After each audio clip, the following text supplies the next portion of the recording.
পুষ্টি মেধা দারিদ্র বিমোচন প্রাণী সম্পদ প্রদর্শনীর আয়োজন। এই প্রতিবাদে রংপুরের পীরগাছায় প্রাণী সম্পদ প্রদর্শনীর উদ্বোধন ও আলোচনা সভা অনুষ্ঠিত হয়েছে। শনিবার দিনব্যাপী পীরগাছা মডেল সরকারি প্রাথমিক বিদ্যালয় মাঠে এই প্রদর্শনী অনুষ্ঠিত হয়।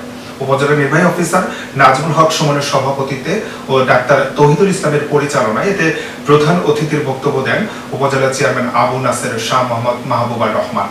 উপজেলা প্রাণী সম্পদ দপ্তর ও ভেটেরিনারি হাসপাতালের আয়োজনে বিশেষ অতিথির বক্তব্য দেন উপজেলা প্রাণী সম্পদ কর্মকর্তা ডাক্তার আব্দুল সালাম, সফল খামারি মোফাজ্জল হোসেন রিপন, পীরগাছা প্রেস ক্লাবের সভাপতি তোফাজ্জল হক মুন্সি ও কৈকুড়ি ইউনিয়ন চেয়ারম্যান নূর আলম মিয়া।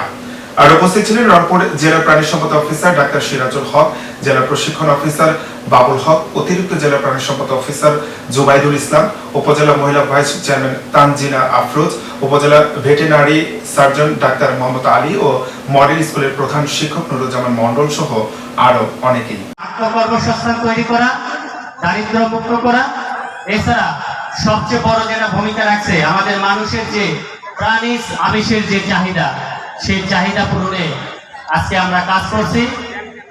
তো আমি আর বক্তব্য বাড়াতে চাই না, আমি শুধু এটুকুই বলতে চাই, প্রাণী সম্পদ বিভাগ, আমার যারা খামারি রয়েছে, আমাদের যারা কৃষক রয়েছে, আমরা তাদের পাশে রয়েছি। মানে কমিয়ে আনতে পারবো। তার মানে আমরা খালি দানাদার বা ভুসির উপর নির্ভর না করে বাড়িতে আমরা কিছু ভুট্টা বা ঘাস চাষ করে ওখান থেকে উদ্বুদ্ধ খাবার আমরা সাইলেন্স হিসেবে কিছু ব্যবহার করতে পারি।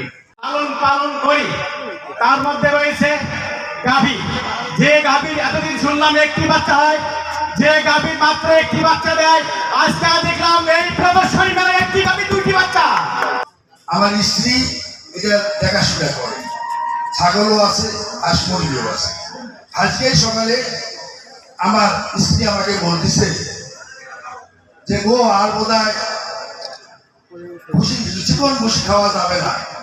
আমাদের খামারিরা ঘরে ঘরে গিয়ে ডাক্তারদের চিকিৎসা ব্যবস্থাটা দিয়ে তাদেরকে দেখা যাচ্ছে যে যে জিনিসটা প্রয়োজন সেইটা না দিয়ে তারা আন্দাজের ভিত্তিতে এমন একটা ওষুধ প্রয়োগ করতেছে, যার কারণে দেখা যাচ্ছে যে খামারি অনেক বড় ধরনের ক্ষতির সম্মুখীন হয়ে যাচ্ছে।